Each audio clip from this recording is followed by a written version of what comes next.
दोस्तों आज स्वागत है आपके अपने YouTube channel let's study bye तेसर पर। आज मैं आपको क्लास 8th केमिस्ट्री बुक से चैप्टर 9 जन सुविधाएं के कुछ most important points of the chapter के साथ very short answer type questions and multiple choice questions यानी एमसीक्यू क्वेश्चन जो है कराऊंगा। तो स्टार्ट करते हैं हमारे important points of the chapter से। दोस्तों हमने पढ़ा कि चैप्टर का नाम जो है जन सुविधाएं हैं। दोस्तों स्टार्ट करने से पहले आपको पता होना चाहिए कि जन सुविधाएं जो है क्या होता है। सबसे पहले जानते हैं कि जन सुविधाएं का मतलब क्या है। तो जो सुविधाएं जो है जनसाधारण के लिए लाभदायक होती हैं उन सुविधाओं को जो है जन सुविधाएं कहते हैं। हमारा अगला पॉइंट है पानी। जन सुविधाएं का महत्वपूर्ण उदाहरण है। चेन्नई में पानी की कमी है।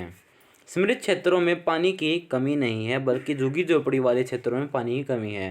दोस्तों जो क्षेत्र जो है जो इलाका जो है इम्प्रूव हो जाए यानी जो डेवलपमेंट हो चुकी है जिस इलाके में वहाँ पर जो है पानी की कमी नहीं पाई जाती, बल्कि जो इलाका जो है झुग्गी झोपड़ी वाला है उस क्षेत्र में जो है पानी की कमी पाई जाती है। तो से जो मैं पॉइंट पढ़ रहा हूँ इनको ज़रा ध्यान से सुनिएगा क्योंकि ये जो पॉइंट हैं ये हमारे चैप्टर में जो है बहुत ज़्यादा काम के हैं। इसलिए चैप्टर के स्टार्टिंग में ही मैंने लिखा हुआ है अध्याय के महत्वपूर्ण अंश important points of the chapter. तो अगला पॉइंट पढ़ते हैं। हमारा अगला पॉइंट है पानी अच्छे स्वास्थ्य तथा जीवन के लिए बहुत आवश्यक है। गर्मियों में पानी का प्रभाव और भी कम हो जाता है। दोस्तों गर्मियाँ जब होती हैं पानी जो है और भी जो है कम हो जाता है और पानी जो है अच्छे स्वास्थ्य तथा जीवन के लिए बहुत आवश्यक भी होता है। जितना हम ज़्यादा पानी पीते हैं उतना ही ज़्यादा हमारे जो शरीर का जो है विकास होता है, यानी उतनी ज़्यादा जो है इम्प्रूवमेंट हमारे शरीर के अंदर होती है, निखार आता है। तो हमारा अगला पॉइंट है भारतीय संविधान पानी के अधिकार को जीवन के अधिकार में शामिल करता है। स्वच्छ पानी का अधिकार मौलिक अधिकार है, यानी कि जो है हमारा जो क्लीन वाटर है हमारे जो फंडामेंटल राइट्स के अंदर जो है आता है। हमारा अगला पॉइंट है जन सुविधाओं में स्वास्थ्य की देखभाल, सफाई, बिजली तथा यातायात के साधन शामिल हैं। जन सुविधाओं में दोस्तों हमारी खुद की स्वास्थ्य की देखभाल, सफाई, बिजली और व्हीकल्स यातायात के साधन जो हैं शामिल हैं। हमारा अगला पॉइंट है जन सुविधाएँ सभी जगह हैं। तो जन सुविधाएँ होती है हर जगह जो है होती हैं। जन सुविधाओं में लाभ की प्रवृत्ति नहीं होती। निजी कंपनियां ऊंचे दामों पर जन सुविधाएं उपलब्ध कराती हैं। जन सुविधाएं उपलब्ध करवाना सरकार की जिम्मेदारी है। तो जो सरकार की जिम्मेदारी है वो आपको बेसिक फैसिलिटीज़ देना जो है, पर जो निजी कंपनियां हैं जैसे हमने पढ़ा कि जन सुविधाओं के अंतर्गत यातायात, बिजली जो है आते हैं। दोस्तों यातायात जो है आप कहाँ से लेंगे, गवर्नमेंट तो आपको प्रोवाइड नहीं कराएगी, तो आप कहाँ से लेंगे, आप निजी कंपनियों से जो है लेंगे और निजी कंपनियां जो है उनको ऊंचे दामों पर बेचेंगी। तो इस पॉइंट का ये मतलब था। हमारा अगला पॉइंट है सरकार कुछ जन सुविधाओं को उपलब्ध करवाने के लिए निजी कंपनियों की सहायता ले सकती है। तो जो हमारी सरकार होती है वो ऐसा भी कर सकती है कि हम कुछ हिस्सा जो है वो खुद से दे और कुछ हिस्सा जो है प्राइवेट जो है कंपनियां खुद दें, तो यानी 50-50 का काम हो जाएगा। आधा हिस्सा उनका और आधा हिस्सा उनका, तो दोनों मिलकर जो हमें प्रोवाइड कराएंगी और वो जो है ज़्यादा ऊंचे दामों पर नहीं होगा, वो इतना होगा कि एक आम आदमी जो उनको आराम से अफोर्ड कर पाए। हमारा अगला पॉइंट है पानी की कमी सरकार की यह सफलता मानी जाती है। अच्छे स्वास्थ्य के लिए सफाई आवश्यक है। ग्रामीण और शहरी क्षेत्रों में रहने वाले गरीब लोग सफाई से वंचित रहते हैं। हमारा अगला पॉइंट है स्वच्छता। स्वच्छता से अभिप्राय मानव मल मूत्र को सुरक्षित ढंग से नष्ट करने की विधि से है। लोगों को संक्रमण से बचाने के लिए ऐसा करना आवश्यक होता है। इसके लिए शौचालय बनाए जाते हैं तथा गंदे पानी की निकासी का प्रबंध किया जाता है। दोस्तों आपने देखा होगा कि जब भी आप कहीं पे जाते हैं तो आपको वहाँ पे जो है टॉयलेट्स जो है बने हुए मिलते हैं और ये जो है लगभग हर जगह मिलता है, ताकि इससे जो है आपके जो मलमूत्र को है जो अच्छे तरीके से जो है नष्ट किया जा सके, लोगों तक किसी चीज़ का संक्रमण ना हो। हमारा अगला पॉइंट है कंपनी। कंपनी एक व्यावसायिक संस्था होती है। जिन कंपनियों का संचालन निजी हाथ में होता है उसे निजी कंपनी कहा जाता है। जैसे रिलायंस कंपनी एक निजी कंपनी है।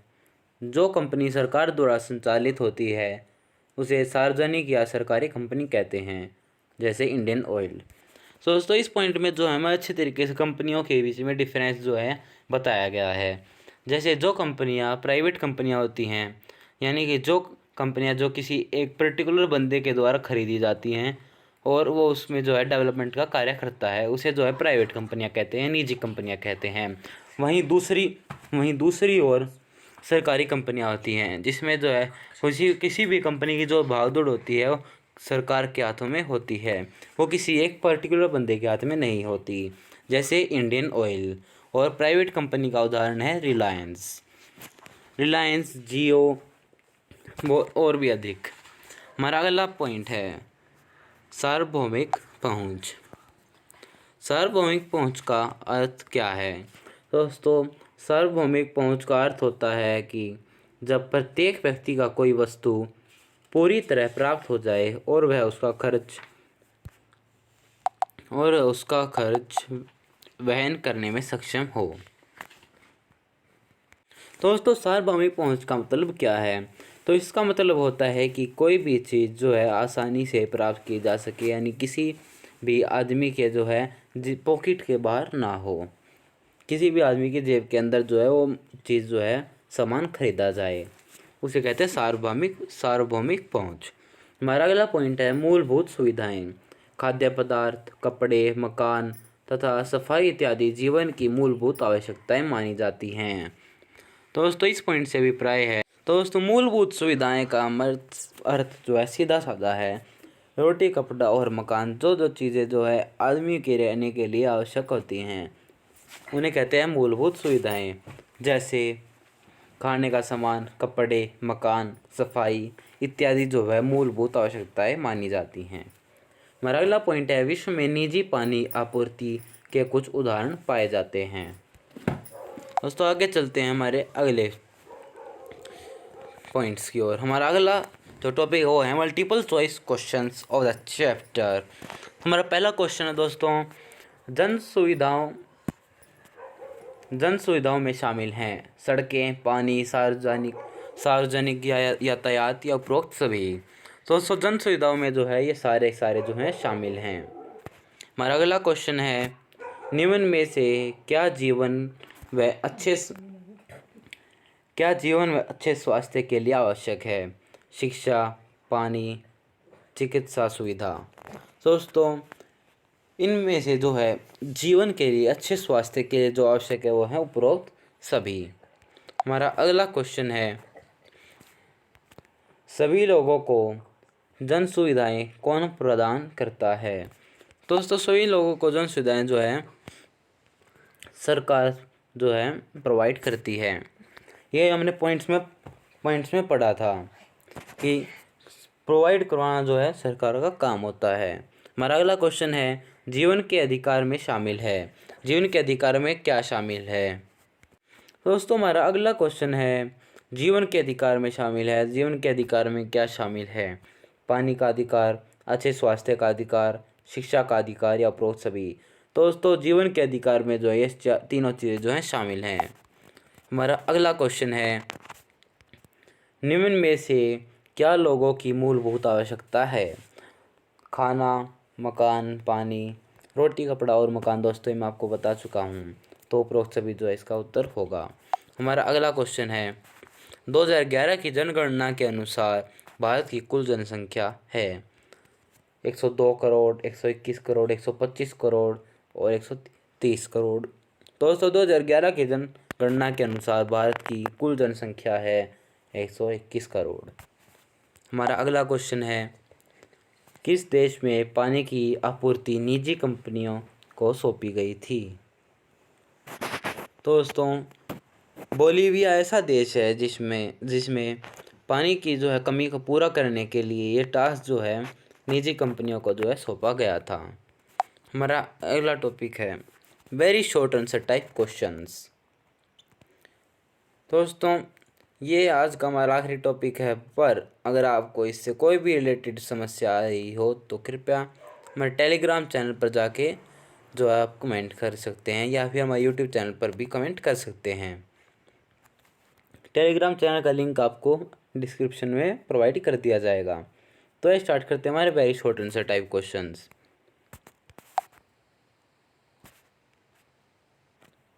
लोगों की मूलभूत आवश्यकताएं क्या हैं? दोस्तों लोगों की मूलभूत आवश्यकता है खाना, पानी, मकान, स्वास्थ्य, सफाई, शिक्षा तथा बिजली। हमारा अगला प्रश्न है, कंपनी किसे कहते हैं? कंपनी का निर्माण व्यवसाय के लिए लोगों द्वारा या सरकार द्वारा किया जाता है। पानी के महत्व का वर्णन करें। पानी जीवन तथा अच्छे स्वास्थ्य के लिए आवश्यक है। जीवन के अधिकार में और किस अधिकार को शामिल किया जाता है? जीवन के अधिकार में पानी के अधिकार को शामिल किया जाता है। तो दोस्तों आप नोटिस कर रहे होंगे कि जितने भी जो क्वेश्चंस जो बन के आ रहे हैं वो सारे हमारे जो है जो पिछले मैंने स्टार्टिंग में जो पॉइंट्स पढ़े थे उनसे जो है बन रहे हैं। तो हमारा अगला क्वेश्चन है, जन सुविधाएं क्या हैं? जन सुविधाएं उन्हें कहते हैं जो सभी के विकास के लिए आवश्यक होती हैं तथा सभी को समान रूप से प्राप्त होती हैं। हमारा अगला प्रश्न है, मूलभूत सुविधाएं कौन कौन सी हैं? दोस्तों मूलभूत सुविधाएं हैं पानी, बिजली, यातायात एवं स्वास्थ्य की देखभाल करना मूलभूत सुविधाएं हैं। हमारा अगला प्रश्न है, जन सुविधा की दो विशेषताएं लिखें। जन सुविधाएं सभी लोगों को प्राप्त होती हैं। जन सुविधाएं सरकार प्रदान करती है। हमारा अगला प्रश्न है, सामान्यतः किन स्थानों पर जन सुविधाएं उपलब्ध नहीं होती? जन सुविधाएं सामान्यतः झुग्गी झोपड़ियों में उपलब्ध नहीं होती। हमारा अगला प्रश्न है, किस देश में पानी की आपूर्ति निजी कंपनी को सौंपी गई थी? तो बोलीविया में पानी की आपूर्ति जो है निजी कंपनी को सौंपी गई थी। हमारा अगला प्रश्न है, जन सुविधाओं को संबंध में सरकारों की क्या भूमिका होती है? यानी जन सुविधाओं के संबंध में जो है सरकार की क्या भूमिका होती है? सरकार सभी लोगों को जन सुविधाएं पर्याप्त तौर पर उपलब्ध करवाती है। हमारा अगला प्रश्न है, क्या आप मानते हैं कि जन सुविधाएं सभी लोगों को समान रूप से मिलती हैं या प्राप्त होती हैं? तो दोस्तों जन सुविधाएं जो सभी लोगों को समान रूप से प्राप्त नहीं होती हैं। हमारा अगला प्रश्न है, भारत के किन क्षेत्रों में जन सुविधाएं पर्याप्त रूप से उपलब्ध नहीं हो पाती? तो दोस्तों भारत में झुग्गी झोपड़ियों तथा गरीबी वाले क्षेत्रों में जन सुविधाएं पर्याप्त रूप से उपलब्ध नहीं हो पाती। दोस्तों ये थे हमारे आज के कुछ most important very short answer type questions, MCQ type questions and important points of the chapter. उम्मीद है दोस्तों आपको ये वीडियो पसंद आया होगा। अगर ये वीडियो पसंद आया हो तो वीडियो को लाइक और चैनल को सब्सक्राइब करना ना भूलें, ताकि ऐसी ही और भी मज़ेदार और एजुकेशन रिलेटेड वीडियोस आप तक जल्द से जल्द सबसे पहले पहुंच सकें। दोस्तों आशा करता हूं कि आप सभी लोग स्वस्थ हों, मस्त हों। फिर मिलते हैं आपसे ऐसी और भी इंटरेस्टिंग वीडियोस के साथ। तब तक के लिए बाय बाय। आपका दिन शुभ हो।